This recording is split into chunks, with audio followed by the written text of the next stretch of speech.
Every child remembers that one teacher who changed how they see the world. And sometimes that teacher becomes more than a teacher. They become a second parent in shaping confidence, thinking, and belief. On this Mother's Day, I wanted to have a conversation that goes beyond academics into the role of a teacher as a mentor, a guide, and in many ways, a mother figure. I am joined today by someone who has spent 30 years shaping young minds, trained more than 2,000 students across the world, and built a learning approach that combines strong foundation with creative thinking. She is the founder of Manjula's Academy, Learning Academy, and also works closely with Adobe India in driving digital transformation in education. Manjula Mam, welcome to DigiSamvad Business Podcast.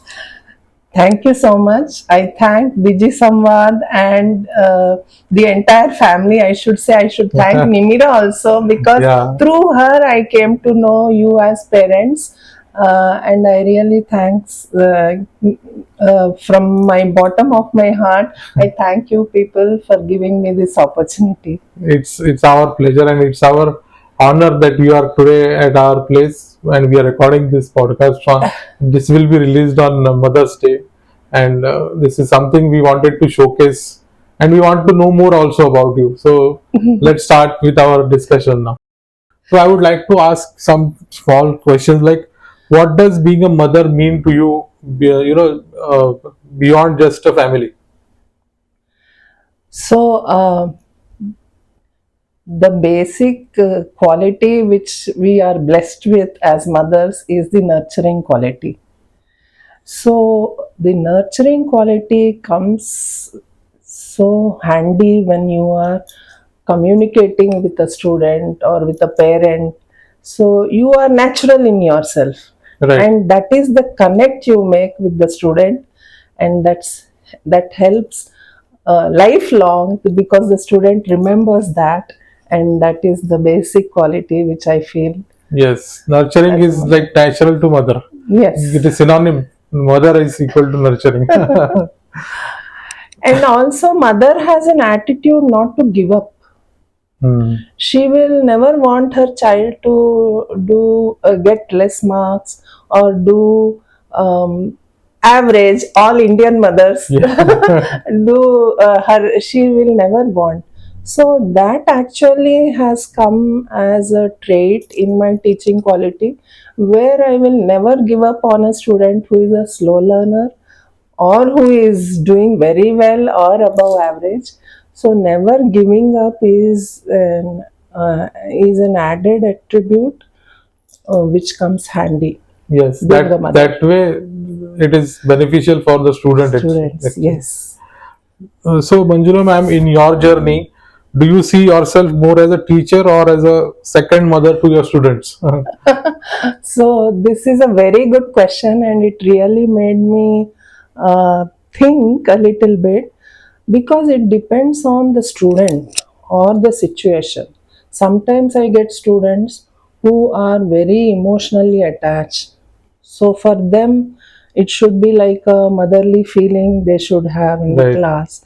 But when I want things to be done, and when then my teacher Roop comes, and then I want things to be done. Their homework has to be done. Their practice has to be done. So those qualities are required when I'm demanding from them that this has to be done. I cannot be very, very nice and pally with them.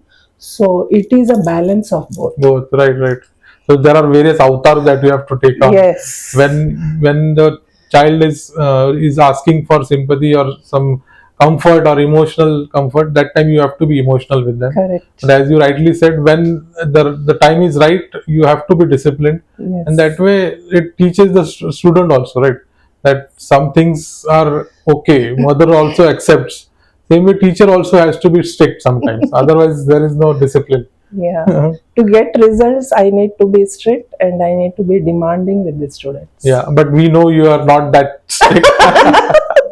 Because Nimira, she taught Nimira also a few years. So we liked that association which we had with. And Nimira also said very fondly that she wants to be in your class. So that way it shows how loving you do your teaching.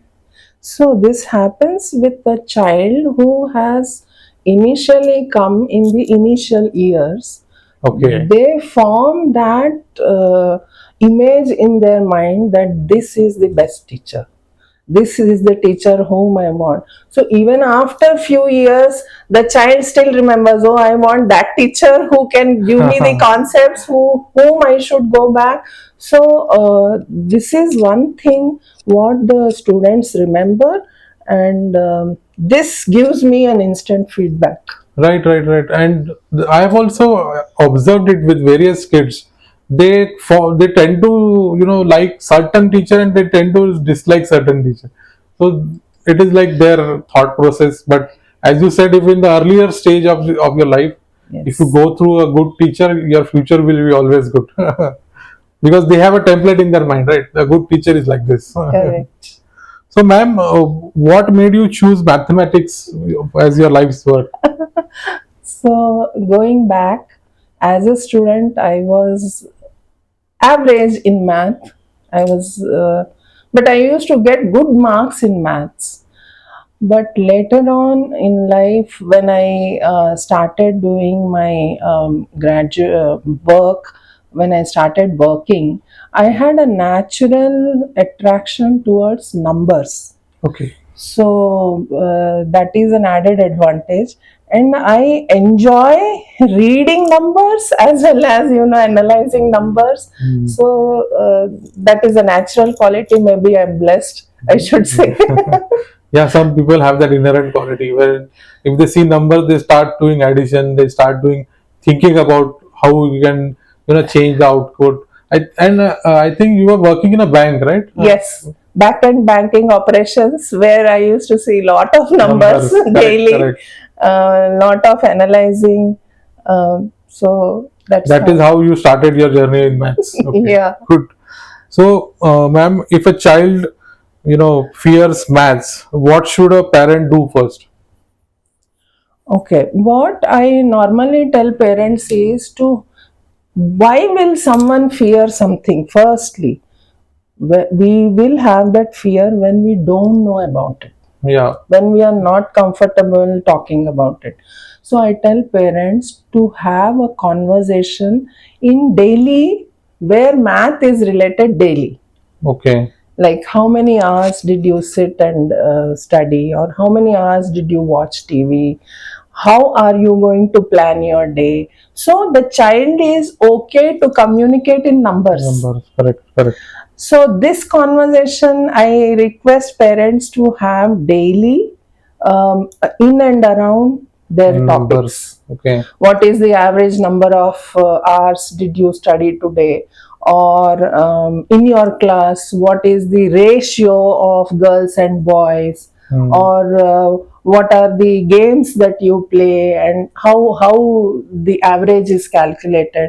So when you talk to them about the daily circumstances, they are comfortable talking numbers, and they become very comfortable in their approach towards math. So they don't feel that this is something which I need to fear. So when they fear, they will not go near that. Right. So when you have a daily talk with them around this, okay, if you are going to shopping, so how much money would you like to spend today? Did you do any budgeting, or did you find out what is the price of that particular thing which you want to buy? So these are the little things we need to encourage and help them in thinking, so that they come out of that fear, Yes. stigma, and then they are comfortable talking about numbers, and that is how they have to apply in their subject.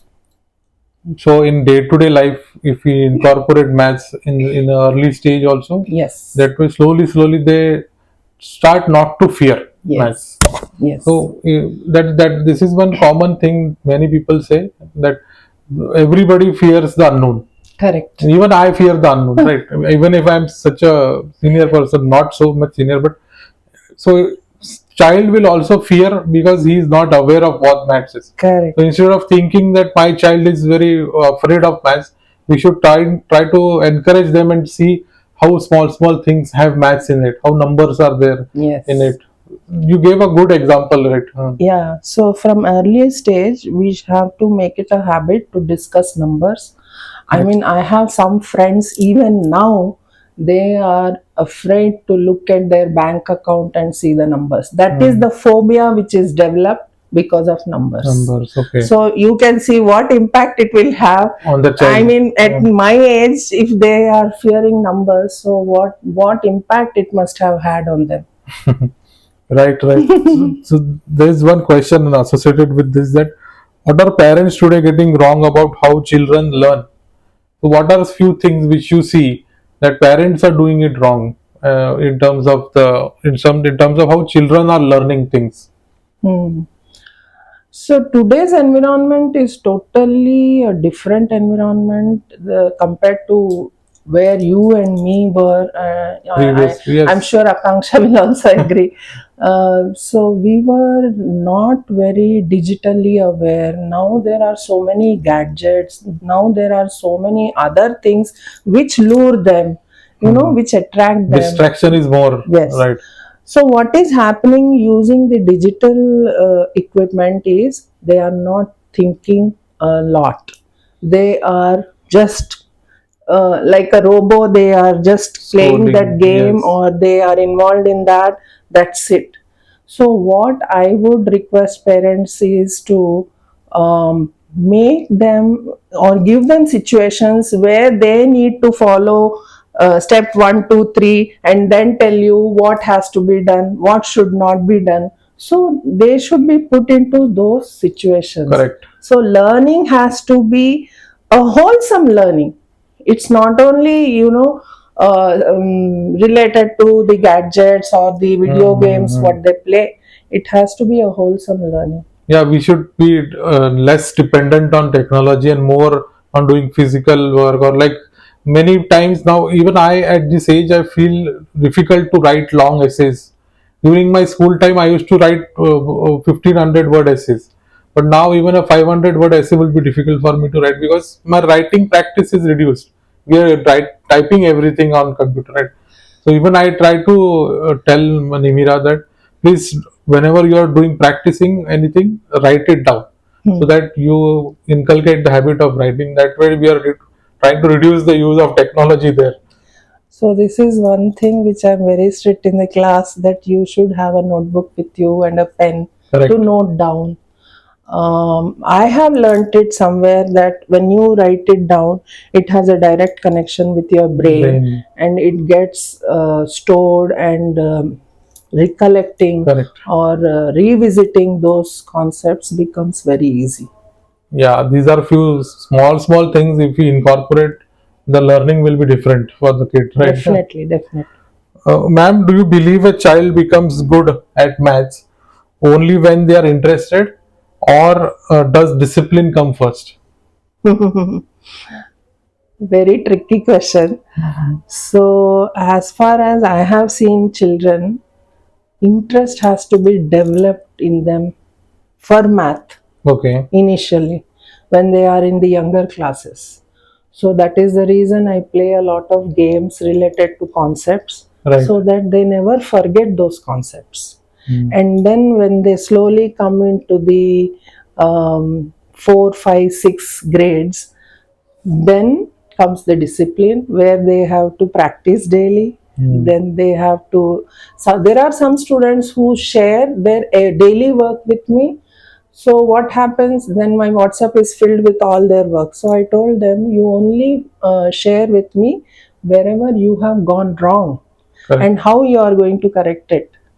So that we focus on what she needs to learn, or I concentrate on which topics she is facing challenge in, so that I focus on that. So you are having that communication with your students. Yes. Okay, that's a good thing.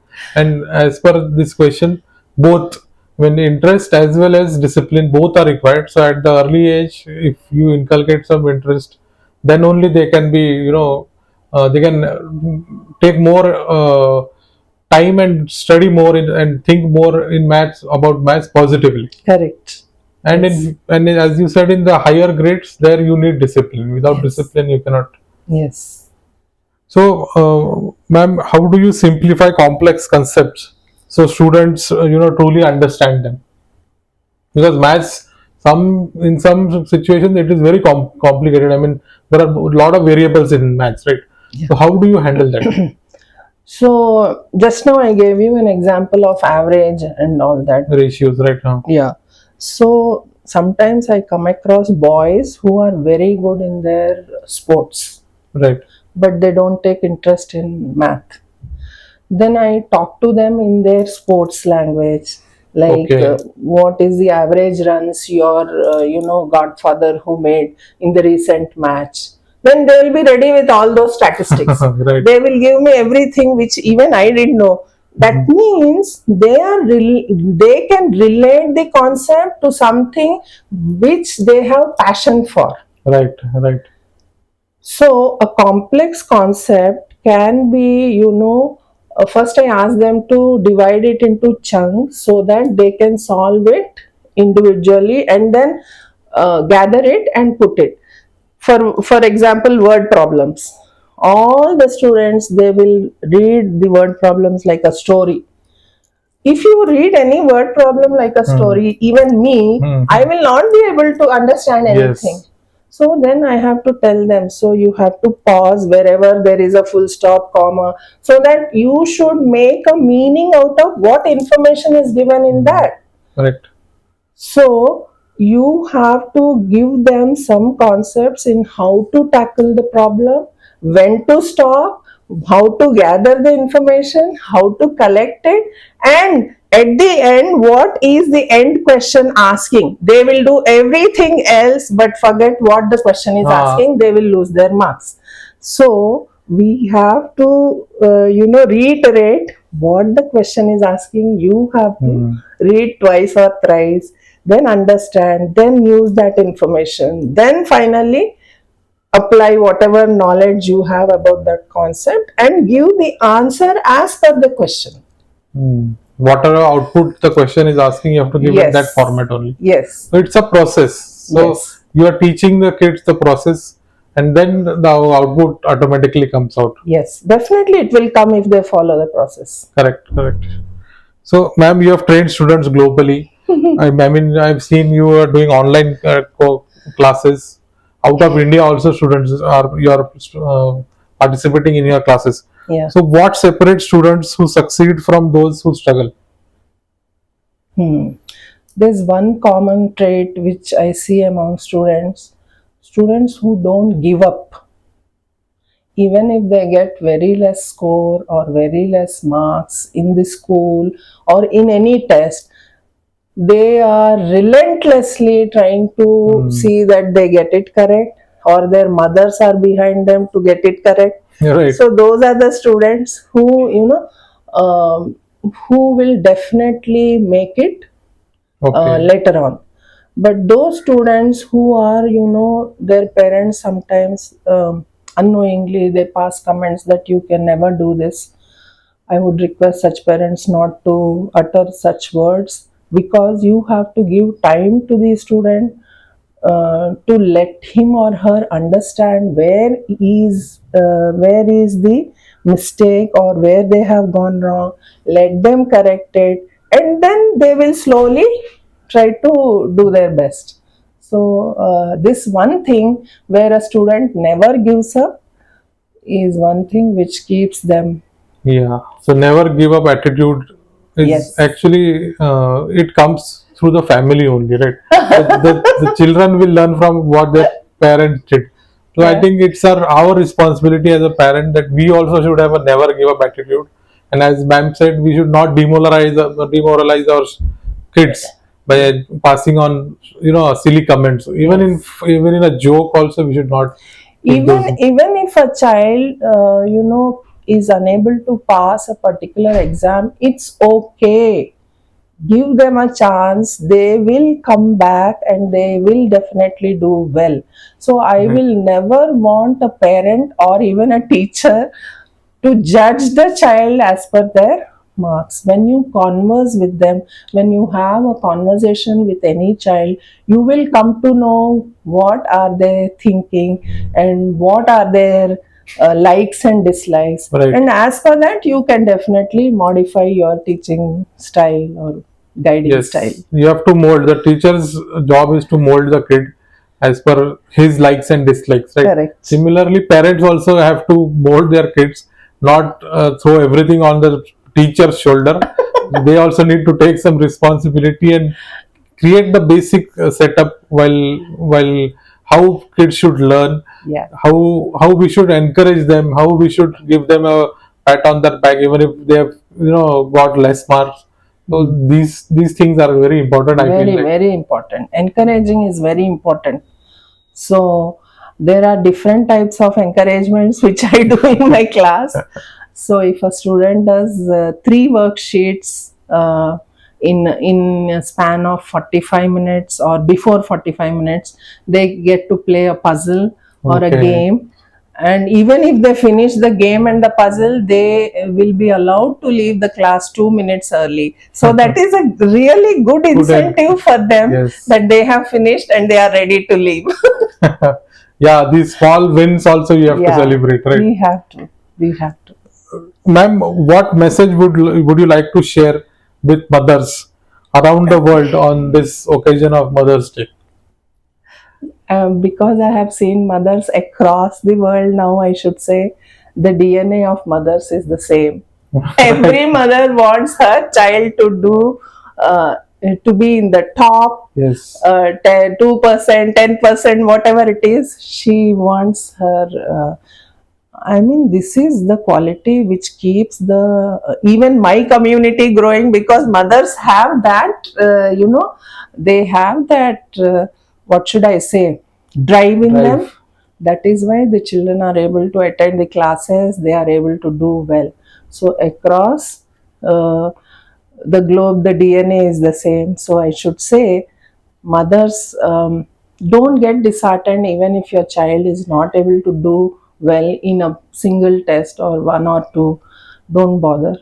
Keep encouraging them and try to talk to them, as I said, more in numbers, so that their concepts, you come to know where they are lacking in their concepts, and then you can take help of someone like me to guide them and then make them better. Yeah. So, as ma'am said, encourage and take proper guidance and expert help. Like how ma'am is conducting online classes, you can connect with ma'am and take guidance as per your requirement. So, before we go, how can people connect with you, ma'am, if they want to want support for their child journey? Yeah.